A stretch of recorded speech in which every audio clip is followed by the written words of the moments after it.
Hello, welcome to Project Review Committee for the date of October 12th, 2022. It is 1:36 p.m. I'm going to go ahead and start roll call. My name is Oscar Cepeda, the Associate Planner within the Planning Division. We're joined by Jason Reidenauer, the Community Development Director and Zoning Administrator. We're also joined by Jeff O'Neill, the Interim City Planner. We're also joined by Javier Sanchez, the Engineering and Project Management Director. We're also joined by James Wickersham, the city's chief building official. We're also joined by Brianna Spray with the field services. We're also joined by Michael Knight, the Public Works Director. And also we're joined by Rocio Mejia, the Interim Assistant Planner.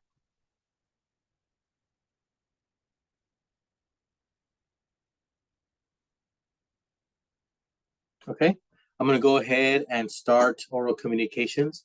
This is the opportunity for members of the public to address the committee on any matter pertaining to project review.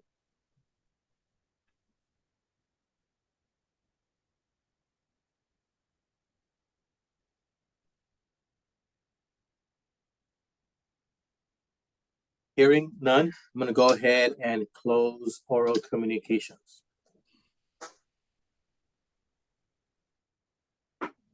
So for today's agenda, we have one item, which is Project Review Committee number 2022-025 for the Evergreen Park Apartments. The applicant is proposing a multifamily residential development consisting of 6 duplex structures for a total of 12 family units.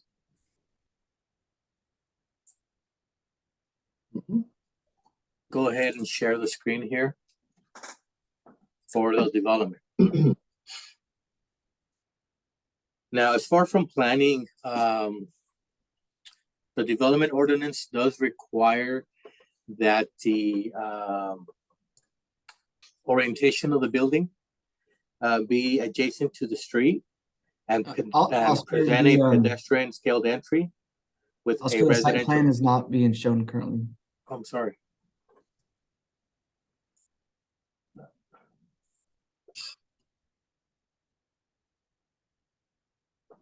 How about now? Yes, that's better. Okay, thank you. On the floor plan. Thank you. So for Unit 1 and Unit 7, the code would require that, again, the development orientate towards the adjacent street and present a pedestrian scaled entry with a residential character. Also, each unit requires to have a building entrance and must have a roofed projection, such as a porch or a recess with a minimum depth of 5 feet and a minimum area of 50 square feet. At this time, we're not showing a porch or a recess for the development. Maybe a solution for Unit 1 and 7 could be to relocate this entrance in this area and have like a recess or a porch to give it that requirement per code. Maybe that could be a quick solution for you guys. It's going to mess with our setbacks. Well, a porch can be at 10 feet from property line. What can we do about? Or you can do a recess. Well, how about considering? Is there anything we can do to waive that? Yeah, the code does not give us a mechanism to delineate from that requirement.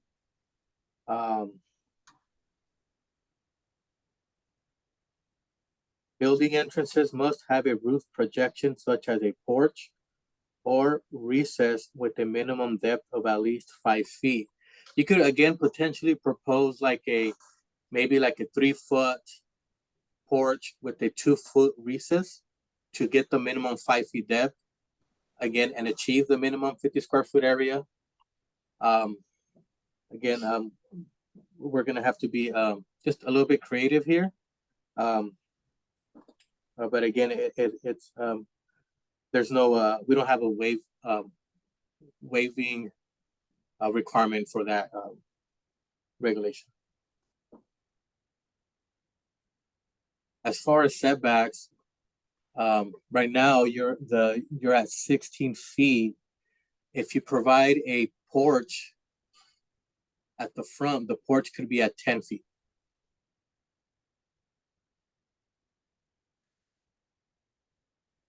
The building's minimum is 15 feet, but the porch can be at 10 feet.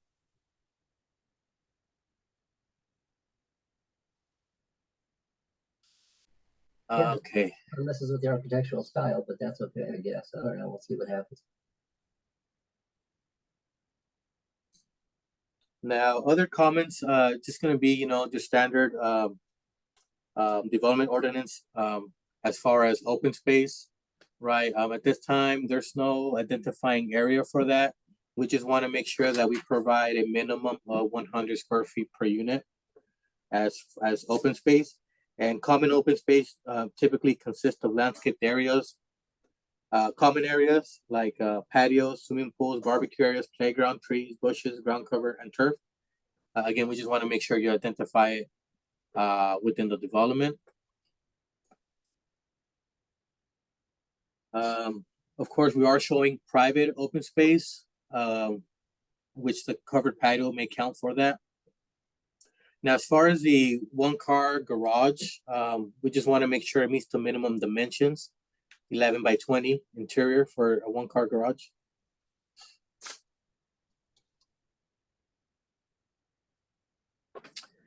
Now, of course, here we have parking stalls here.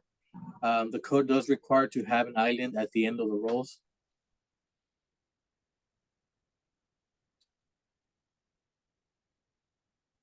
Any landscaping, of course, complying with our section 303 of the development ordinance. Lighting, light fixtures shall comply with section 300.07. For multifamily developments, we want to make sure that any aisles, passageways, pedestrian access related to the building complex shall be illuminated with an intensity of at least 0.25 foot candles. Now, I do see that you're showing a trash enclosure. We do have our standards for that, which we will identify in the letter. Now, any fencing for the development, we want to make sure that it complies with section 300.03. I do see that you're showing a pedestrian path to the future trails, which is great, which would be a requirement on the development to provide that. Now, the screening of common property lines here to the south under section 300.10, the development would have to be required to provide a screening wall. And as far as the materials, that wall shall be masonry material, masonry fence.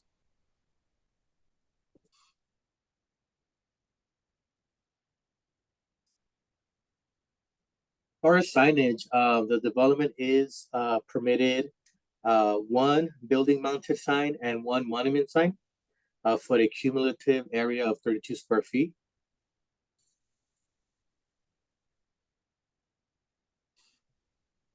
Other than that, other comments are pretty standard from planning.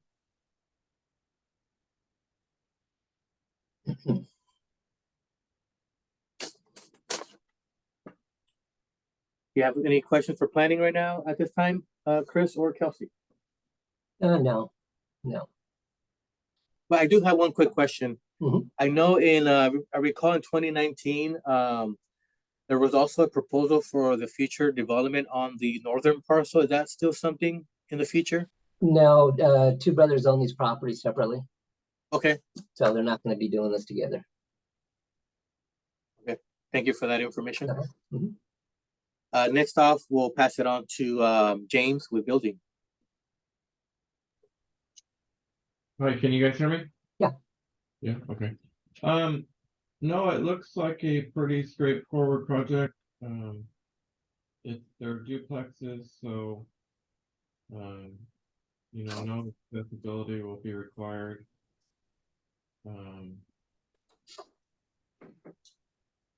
Yes, obviously sprinklers for art.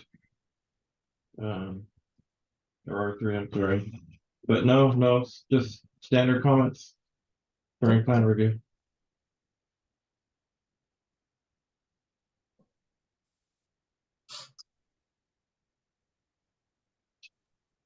Next with engineering with Javier. Thanks, Oscar. Pretty straightforward here. Just the public improvements won't be required. Curb gutter, offset sidewalk. A street light will be required at the south end of the property. Drainage calcs would need to be shown for the MS4 requirements. But beyond that, if you can get it to the street, it flows down to Henderson and gets out that way. So that would be it on that one. As far as water, and this kind of probably touches more on public works, but a second irrigation service or a separate meter is required for irrigation to track that separately. And yeah, those are the main comments that stand out. Everything else are general.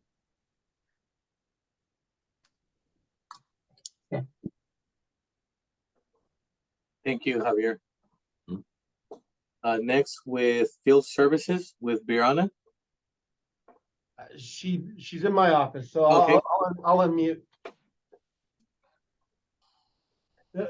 So I've got the hot mic now. So just in discussion on the bin enclosure. So under the current configuration of the bin enclosure, if we assume the half yard per unit, that'll take it to 1.5 enclosures on a 4-yard bin. So if we put normal service is about a 3-yard bin. So if those house 3-yard bins, it would require a second 3-bin enclosure for that facility.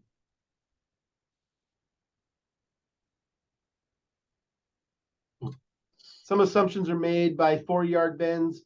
If we look for a 4-yard bin service, then that would require potentially a 4-bin enclosures. What we would recommend to have 2 bins for general waste, 1 bin for recycling, and 1 bin for organics recovery.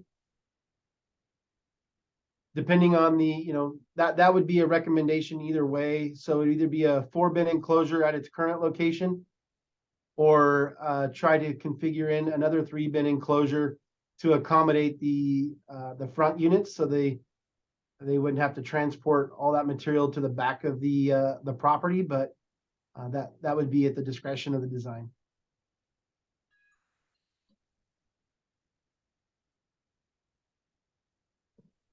Okay.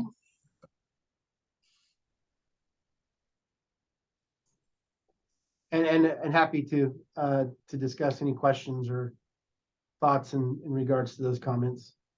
No, it's pretty straightforward. If all it takes is an extra space for a larger bin or two trash bins, that's fine. We got the room for it.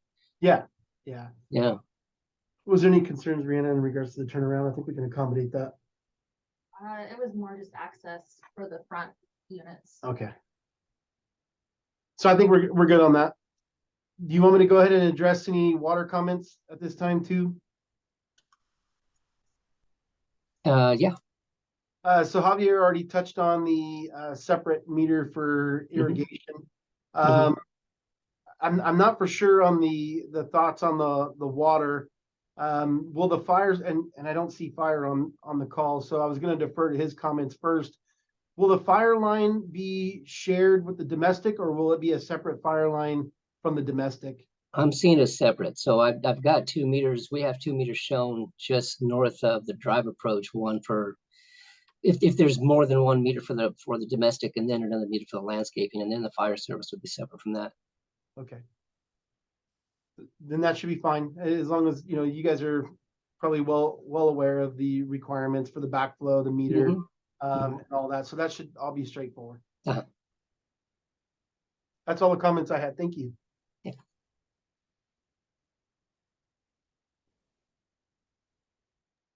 Thank you, Michael.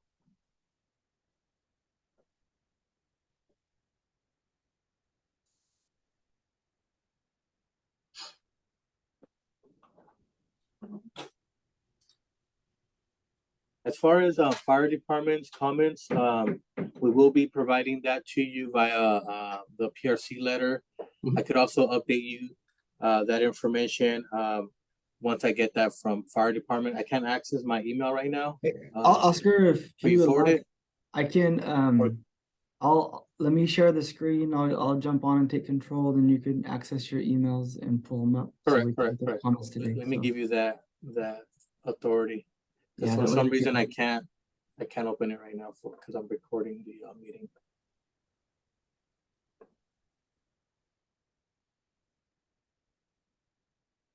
All right, I think that works there. So we're looking at it. Apologize for everybody for the delay with fire.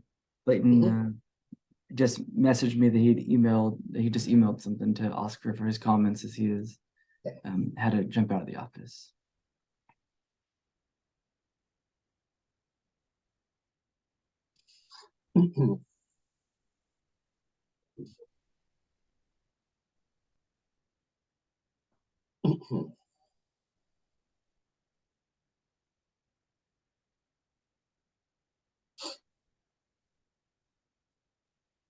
Okay, so as far as the comments from fire department, Clayton did mention that as far as a fire hydrant, move the hydrant to the south side of the entrance, and the turnaround shall comply with Appendix D of the fire code. So they want the fire hydrant up at the street. Yes, my Okay. understanding here. And again, he'll clarify that more. Clayton will clarify that more in the PRC letter. Mhm. And of course, this turnaround here, make sure that comply with Appendix D of the fire code. Mhm. But that was the only two comments from fire at this time. Okay.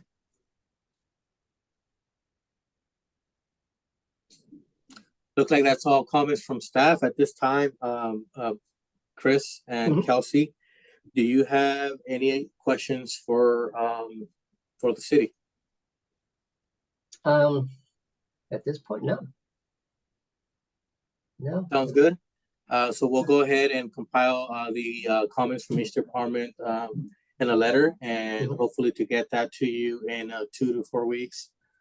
If you have any additional questions, feel free to reach out to myself, and I'll be able to assist you guys. Okay, well, not to call anybody out on this meeting, but we have been waiting for comments on another project for quite some time. So if it's going to take 2 to 4 weeks for these comments, that'd be fine. But we would like to see them as quickly as possible, obviously.